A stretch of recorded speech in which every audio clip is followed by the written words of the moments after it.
Well, hello folks, and we are here down at the den, and I'm joined by Reese from Total Fabrication Solutions. Hello guys and girls.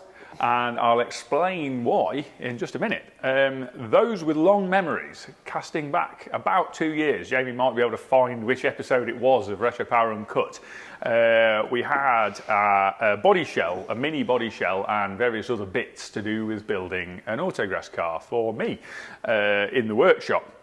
And that was some time ago, and I mentioned that we would do an update on it, and I've noticed a few questions on on YouTube, people asking about what's happened to it. I also noticed a lot of questions about my Range Rover, saying what's going on with it and what's going on with it. Well, the Range Rover is progressing incredibly slowly because I probably get about 10 minutes a month to work on it, so the pace of work's rather slow on that. And it would have been the same with the autograss car because, again, I had almost no time to work on it. But I mentioned the idea of building that on an episode that we did around Christmas time about 2 years ago, where we did a little bit of a feature on what are our own, the Retro Power staff cars, if you like, and what we were doing with our own cars. And I mentioned that I wanted to build a Class 7 autograss car. Well, Reese here was watching, he's a watcher of the YouTube series, and was watching that episode, and when I mentioned about wanting to do an autograss car, he actually got in touch and said he'd quite like to build me a chassis for it. So we got chatting, and anyway, he came down and visited and said hello and got on well and all the rest of it, and Reese ended up building the chassis, and here we are now. There were a few delays down the way. It was never really built on any particular prescribed time scale, although it wasn't planned to be 2 years. No, definitely not 2 years. No. But there was never, it's a toy car. There wasn't a sort of life or death time scale applied to the job. And there's been a lot of two-way. There's been a bit of input from both of us, hasn't there? There've been ideas from both of us to go into the car. One of the things was not to necessarily follow the route that everybody's trodden, although we have on some areas, but to do our own thing a little bit in a few places on the car. But prior to going into that, and prior to handing over to Reese a little bit, I'm just going to give a bit of background to autograss racing, because there'll be a number of people that watch our channel that will know nothing about it, and that was brought home to me actually the other day. Johnny Smith dropped by to see us to pick up some parts for his Allegro project, and I was chatting to him, and I happened to mention autograss. Everybody at work, everybody at Retro Power gets fed up because all I do is bang on about it.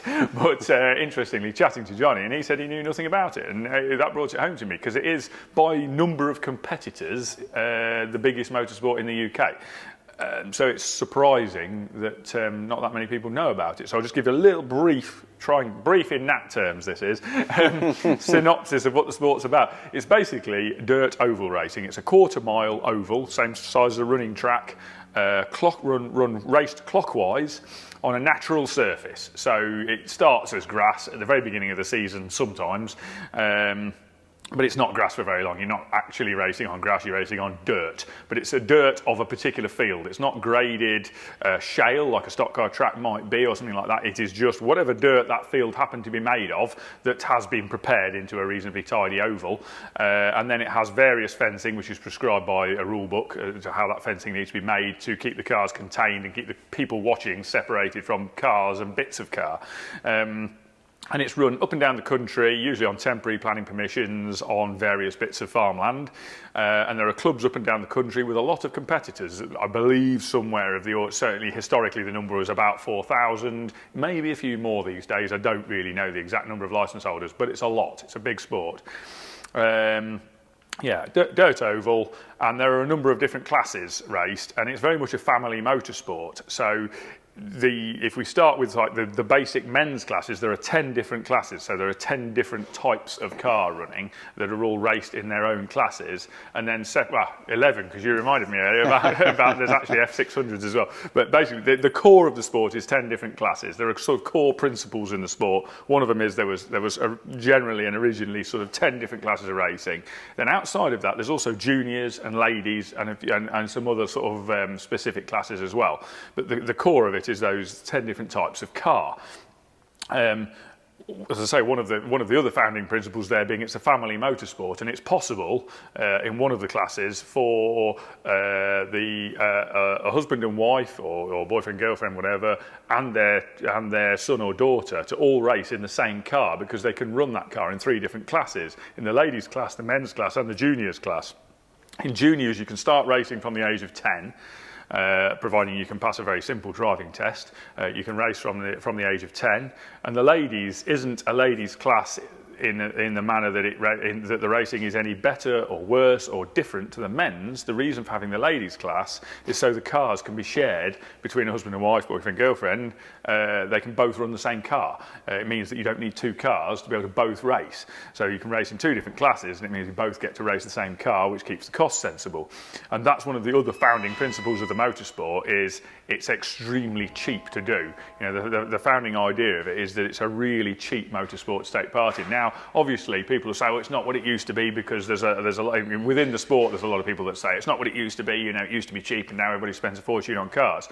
Yes, people are spending a lot of money on cars, but you don't have to. You can build a car very, very cheaply. And to give you an idea of the costs on racing, you don't need to put entries in for nearly all of the meetings. There's a few exceptions to that, but basically, again, the founding principles of the sport, you don't need to put an entry into a meeting. You can just turn up.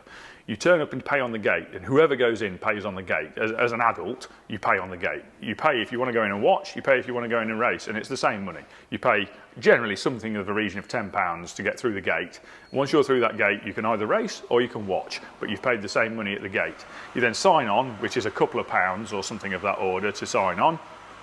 To race. Your license you get with your club membership. You join a race. You join one of the many autograss clubs in the country, which is an annual fee. I don't know what's the annual fee these days. About 80 quid. Yeah, or something like that. Yeah. It's about £80 a year to join your club, and that gets you your license as well. You put your photo in your license, so you take that with you to the meetings. You get signed through scrutineering with that meeting. When you turn up, you pay to sign on. You take your car through scrutineering. Hopefully, it passes scrutineering. It'll all be checked over.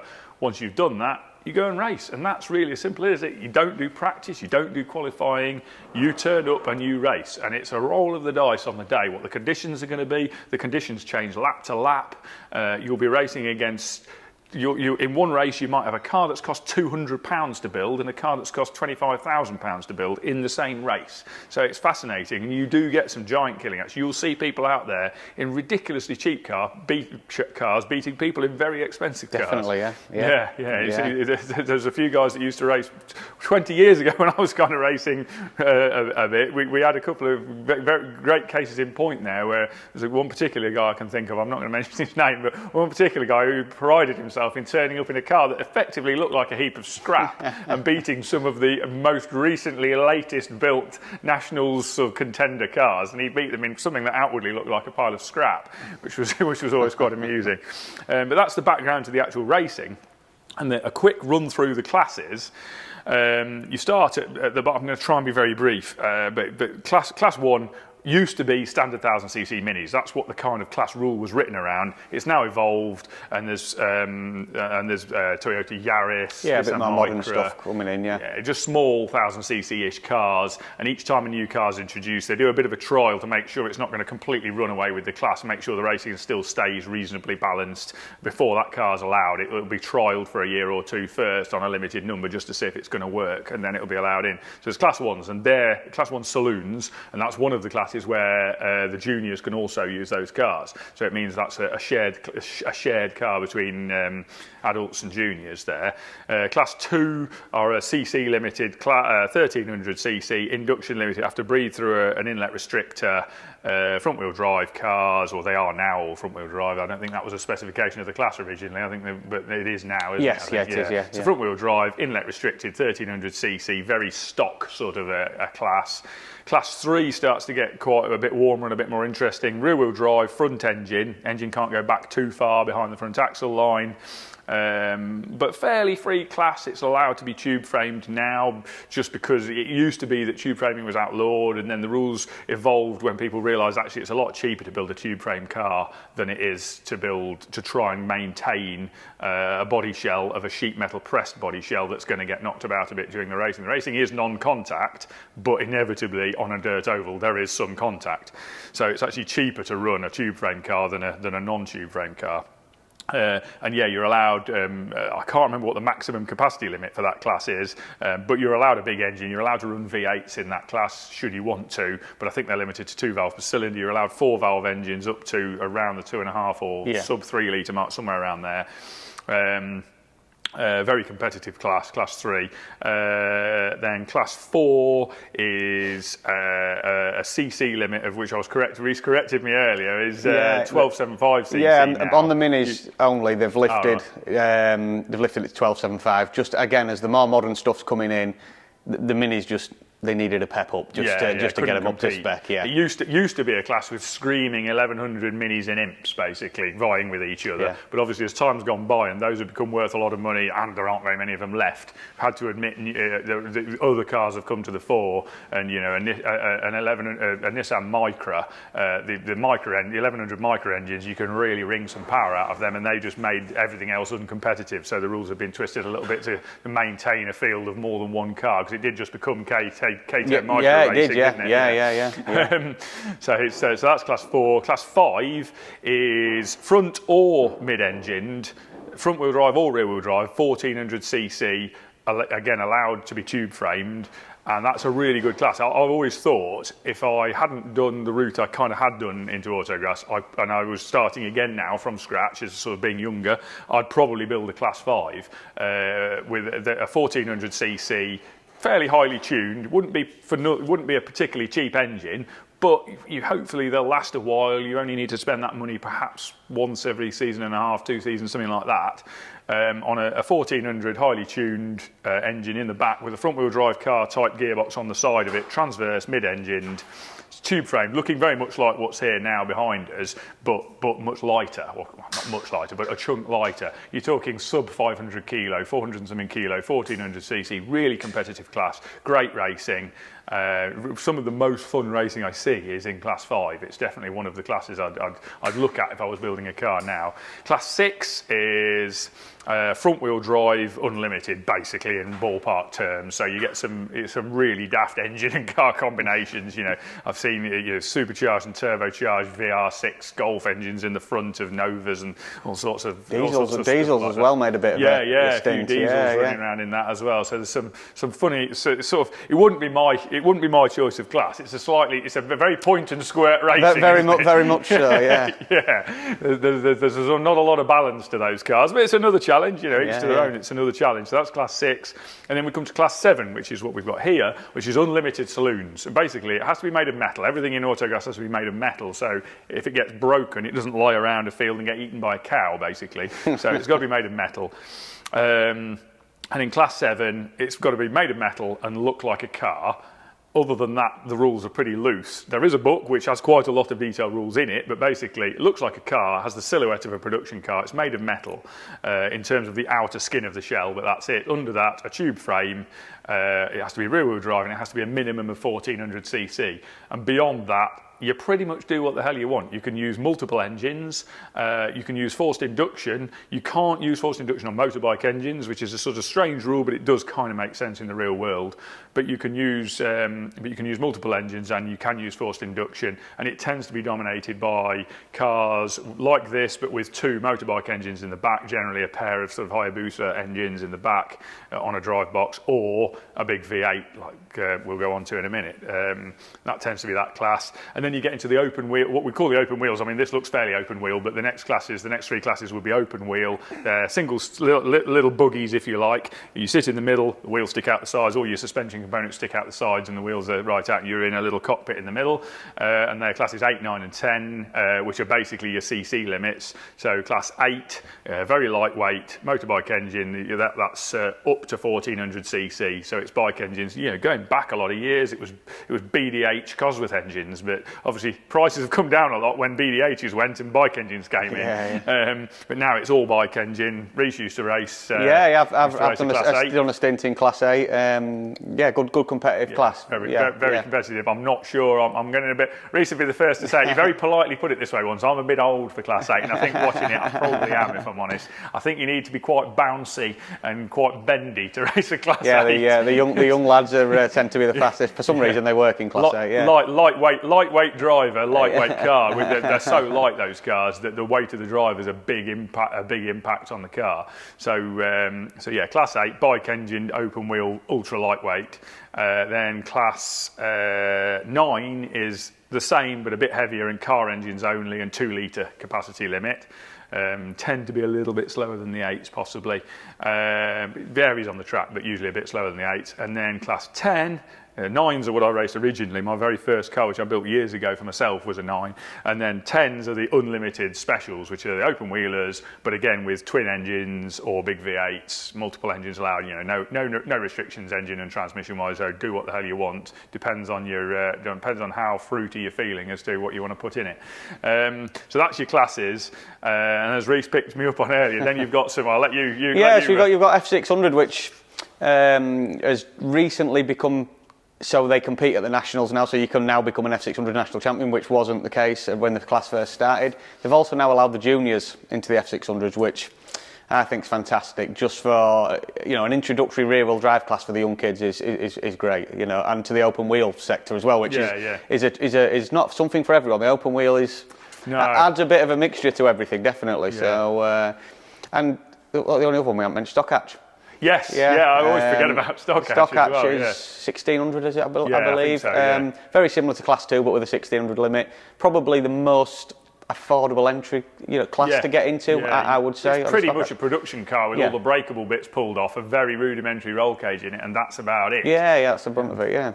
It's not an engineer's class so much, and I've always approached it from. I've always liked the engineering side of it, and that's one of the things I like about autograss racing. A few people have sort of said, "Oh, why do you want to do that? It's just racing around a farmer's field." Actually, you need to step back and look at the detail. There is a lot of engineering, and that's one of the things I like, is how thin the rule book is and how much you are allowed to think out of the box and do what the hell you like. Particularly in the unlimited classes, the limitation is not that tight, and the plus side of that is it doesn't necessarily mean it costs more. There's a common sort of misconception that the freer the rule book, the more people spend. What you tend to find is people find ways to avoid spending the money by being clever, and you can win a lot of races by being clever rather than with your wallet, where the rule book's fairly thin. And that's one of the key points with that. But that's kind of covered the sort of background of the sport. And that brings us back onto talking about the car. And as I say, Reece said, I'd like to build you a chassis. I wanted to build the Class 7. We had a chat. Reece went away and cracked on. And the results of his labour are here behind us, which is, so to sort of briefly describe what we've got, this would be a reasonably typical Class 7 car. The Mini Pickup sort of style body shell has become a fairly standard thing. I think purely just for the ease of working on. Ease of maintenance. You can get it. The engine in the back because there's no bodywork in the way. Yeah. It just kind of makes sense. And also all the panels are really available. They have to be metal, and they're all available. So it kind of makes sense in that you can just buy all the bits that get dented and ruined. You can just buy and replace really cheaply. So it makes sense from that point of view. And as I say, the class is a bit of a split between big capacity V8s and much more so twin motorbike engines.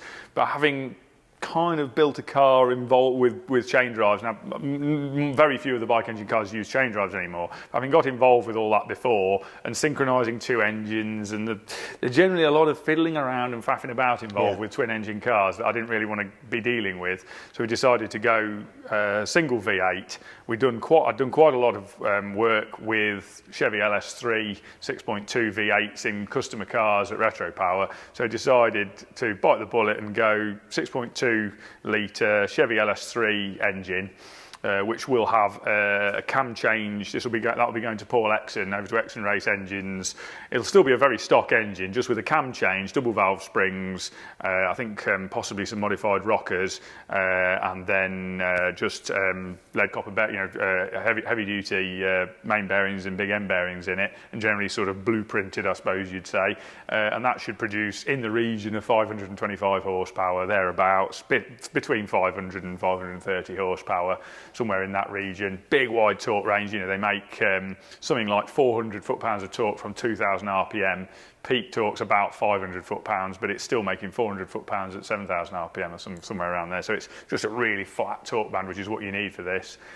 And then we come on to other bits, and a very critical man in motorsport who's unfortunately no longer with us. The transmission in this car, which is quite a key piece, which I think we showed in that Retro Power Uncut video around the time when we first started this project a couple of years ago, is the transmission. It runs a 2-speed transmission, known kind of in the Autograss world as a GBZ PDS or PDS GBZ 2-speed transaxle, which is like a front-wheel drive gearbox, basically, to those who sort of wouldn't be familiar with such a thing. It's just like a front-wheel drive car gearbox with a solid spool diff in it, with 2 speeds. It uses Hewland FT200 gear ratios and gears and selector components, and it's a dog-engaged gearbox with a bespoke crown wheel and pinion in a billet machine casing. That was manufactured by a company called GB Engineering, run and most of the work, a lot of the work done by a chap called Jeff Barisford, who was absolutely instrumental to most of the last 30 years. Yeah, I would say it's around there, yeah. Certainly the last 30 years of autograss racing, most of the cars have featured at least a reasonable number of components made by him. Yeah. And sadly, Jeff passed away around 4 weeks ago, somewhere around there. I can't remember the exact date, but he passed away around 4 weeks ago, and that was it's genuinely, certainly Reece and I were genuinely extremely upset, and a lot of people are. He touched a lot of hearts, and a lot of his involvement. I don't think anybody would have a bad word to say about Jeff. So much of the sport revolved around his input. He was happy to tell anybody anything they needed to know. Even when he was racing against you, he'd still tell you exactly how to build the car to make it go as well or better than his would. There was nothing he wouldn't help you with.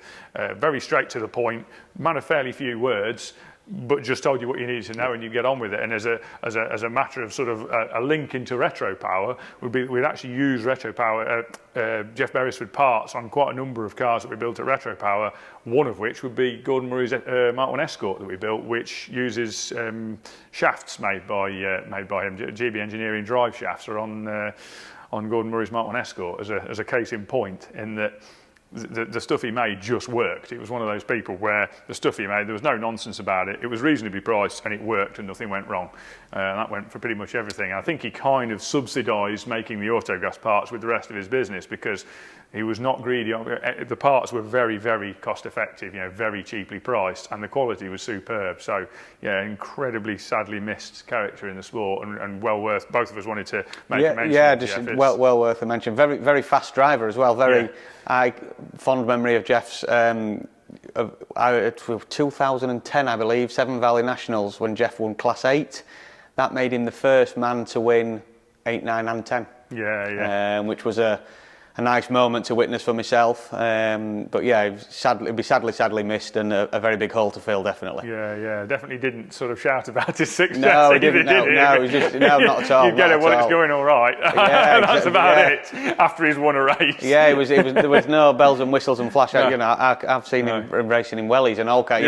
Very much like that. Very down to earth chap. So it's lovely guy. So yeah, and then talking a bit more about the general construction of the car. One of the things, I'm going to pass to Reece in a minute, let him run you through a few bits of it. But one of the things he wanted specifically to do with this car was to, there are a lot of very nicely built cars out there in Autograss, but there's not very many. There's a lot of MIG welding, there's a lot of fit for purpose would probably be a good description for a lot of things. But taking it just to a little bit more of a detail level was a thing that Reece was keen to do today. So what I've tried to do is again, there's a lot of, as Nat mentioned, there's a lot of very nice Autograss cars out there, but I think there's a difference between an Autograss car and a race car in a way, in certain aspects. So we've tried to sort of involve that a little bit, just in terms of the quality, and where there's some adjustment built into the car where others haven't, and Nat will agree, every last detail's been thought about. And your tube fits, and that's obviously well worth a mention. Obviously, it's a fully TIG welded chassis, which means that every tube fit has to be perfect, otherwise it can't be welded. It can't be. So yeah, very, very proud of the fit and finish on the car. Definitely, it's come out very nice. and we tried doing, we talked about doing just clear coating the actual steel tube work so that all the work could be on display. But the problem is the racing environment on a dirt track, it doesn't really lend itself to having a clear coated bare steel chassis. But we're going to go for a paint finish, quite a thin matte paint finish on it rather than powder coat, so that the welds can all still be seen, and it's just a bare minimal coating, A, keeping weight down, and B, actually making maintenance a bit easier. If we need to do any welding anywhere, add a bracket, do something, inevitably there'll be something, we can clean a bit of paint off, do that, and then retouch the paint up, whereas with powder coat it always turns to a mess if you've got to start doing bits of welding or touching things up or doing a repair. So it's a lot easier from a repair point of view, but it just means that we'll be able to actually see the sort of quality of construction that's gone into the tube work. And then, as we were chatting earlier, another thing Reece said about the tube sizes. Yeah, like you say, most people tend to go for 1.25 inch diameter tubing on the chassis, which is fine. It's obviously that's your minimum specification. We've decided to go up to the 1.5 inch on the main roll cage purely because, with this amount of power, I think we've gained something like 10 kilos on the chassis, but we'll have gained a lot in terms of safety and probably the rigidity of the chassis we might have gained a little bit as well. So I think it was the right decision to go up to the bigger size tube. We've both got kids and partners to go home to, and it's one of those things you want to come out at the end of the day. And you can have some pretty good bumps in it. That's not the name of the game, but you can have some decent bumps in it. And funnily enough, going back to what Reece mentioned earlier about open wheelers being a bit of a thing, I can say from racing in Class 9, I'm sure Reece can in 8, that whenever you rub wheels with somebody, you're kind of half bracing yourself for going up in the air and seeing sky and ground a few times, because if you wheel tangle with people, you will go in the air. And so generally the racing's reasonably gentlemanly. But I'm going off on tangents again here, but one of the other key things to the sport is, which I didn't mention earlier, to the actual racing, is the heats at a race meeting are 5 laps. And bear in mind, it's a 440-yard oval. 5 laps is not a very long race. The starts are motocross style starts, straight line off the bottom corner of the track, if you like, tangent to the corner. And they are, in some classes, they're a lineup of 10 cars. In some classes, they're a lineup of 8 cars. But it's a straight line start. It's basically a drag race. And when you're into a 5-lap race, and at some meetings where a lot of cars turn up, the heats may have to be reduced in number of laps. A good chunk of the actual race is a drag race. When you're all going for that first corner together in open wheelers, it's pretty regular that you're going to have a wheel tangle with somebody. And I decided I'm getting a bit too old for that. Now, you could say that the wheels still stick out on these, so the same will happen in these, but you've got a bit more car around you on these. It's not just your elbows. Yeah, that's it, yeah. So I'm a bit more confident having a bit more car around. I feel very confident sat in this with the tube work around me. I feel much more confident in this. But going back to the tube sizes again, we've got partners and kids to go back to. There are going to be bumps. There are going to be things are going to go wrong now and again, and allowing for that in the construction of the car over absolute lightness. Nobody in this sport is doing it as a career. It's not a career path. It's fun for the way you can. You can't lose sight of that. If you lose sight of that, you're doing the wrong thing. And part of the fun is coming home, not spending too much time in hospital. So yeah, a bit of extra strength in the car is welcome. There's been some extra tube work that Reece has suggested, which I totally agree with as well. In some bracing tubes added in to give the front end a bit more strength, which a lot of the cars don't have. Which again, I think is a good idea. Yeah. Just makes it all a bit safer, which is a good thing. Because again, I always gloss over this a little bit, but we're talking about quite a high level of performance here. You probably kind of guessed that from the engine. But this car, fully built, will be around the 600 kilo mark. We're hoping slightly under 600 kilo, but it'll be around the 600 kilo mark with around 525 horsepower. So it's going to be fairly quick. And you want a modicum of safety around you in those conditions. I'm just trying to think what else to talk about. There's so many things. I think just touching onto the tube again as well, without going on and on about tube the whole episode. We used a ROPT 510 from Performance Metals. Very, very happy with that product. Yes, it works very nice. It welds nice. It's And it's made for the job, isn't it? It's The a motorsport tube. It's the key as well. It bends so nice without you don't have to worry about splitting or anything on tight bends. I think sometimes people get carried away with tube, but they want stiff all the time. But real I think sometimes you can go too stiff with a piece of tube. You need that bit of flex. I remember a conversation I had with years and years ago. I can tell you when. It was in 1998. So that dates it a little bit. When were you born? 93, yeah. So, yeah. Showing me age now. Yeah. With Martin Short at Roll Centre. Right. I don't even know if Roll Centre is still going, but Martin Short at Roll Centre lost I believe it was possibly one of his employees in a racing accident, a circuit race accident, in a multiple impact roll. In a T45 roll cage, and he made the point to me, the very first car I built, the first roll cage I ever built in my mum and dad's garage in 1998, I built that in a what would be a mild steel cage, a cold drawn material, and I actually bought all the bent sections from Martin Short at Roll Centre, and I remember him saying about the fact that he would, wherever possible, he would recommend doing a roll cage in a mild steel type material. Obviously meeting the correct criteria for elongation and for tensile strength, but that it responds better in a multiple impact accident. T45 is much stronger for the first impact, but it tends to be that after multiple impacts it fatigues and snaps on the welds, and that's exactly what killed what I believe was one of his employees in the accident. And I remember him telling me that stuck in my head. Has always been the case. Yes, we might be able to build. I mean, in autograss, the steel thickness is the steel thickness. It doesn't matter what steel it is, your thickness. So that automatically rules. There's no point using T45 because you still have to make it the same thickness as you would in mild steel. But the point remains that even if we did decide to make it in T45, it's not really going to bring anything to the car. And actually, the mild steel is probably safer in that it'll deform in an accident and not crack and split. So actually, I'm really happy, more than happy. ROPT 510 is just the thing for doing this sort of work. Yeah. And same on the wishbones. I mean, the wishbones, one of the other things to add on this car, probably that Reece won't have sort of said there, is that a lot of these cars are built using sort of reasonably off-the-shelf components. Again, sadly, a lot from Jeff Barisford historically.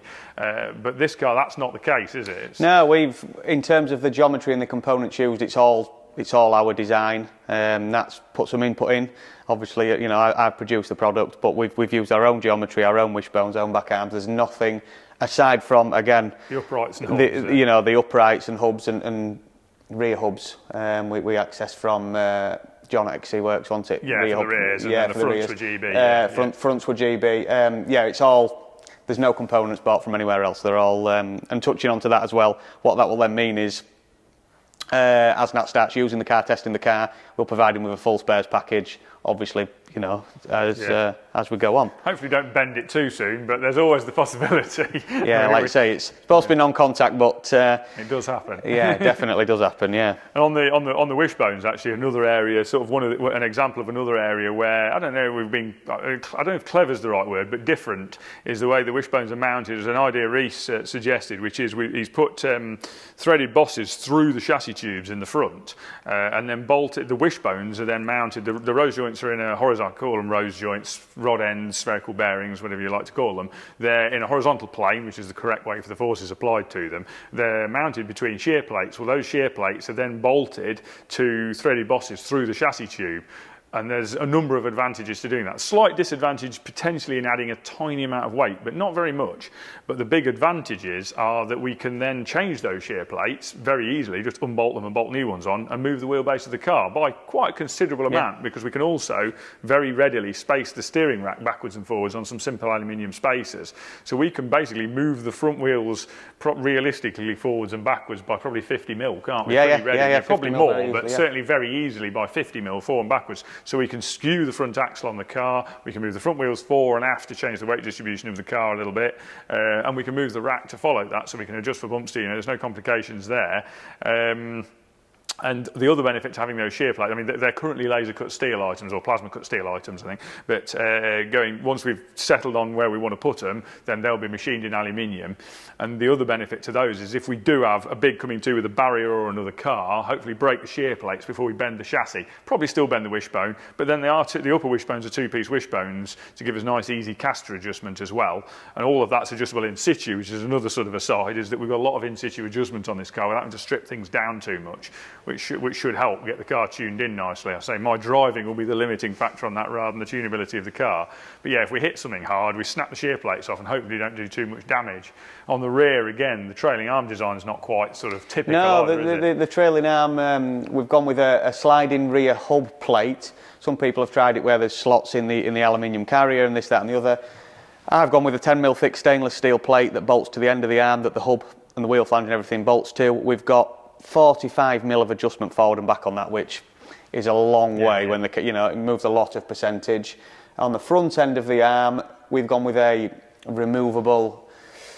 How would you explain that? Like you explain. Spherical. So basically, we've got a lot of the cars will run a pair of rose joints on the arm in various orientations. What you inevitably find with that setup is that one of them ends up being loaded in a particularly nasty manner, usually in bending, which is not really how you want to load a rose joint. You shouldn't be bending it across the thread unless you can absolutely help it. If you do need to bend it across the thread, then you need to up the size of it a lot.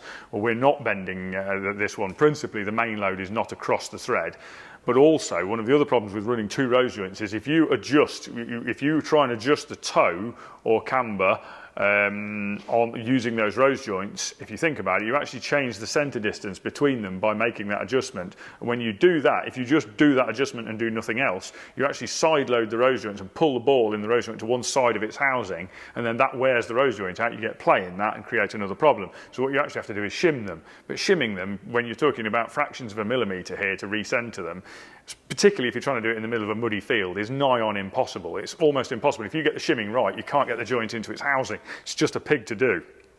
You find this a lot with on road, modified road cars and some competition cars where they use a pair of rose joints on the front, on say a front upper wishbone to allow it to be adjusted. It gives you camber adjustment as long as you adjust them together.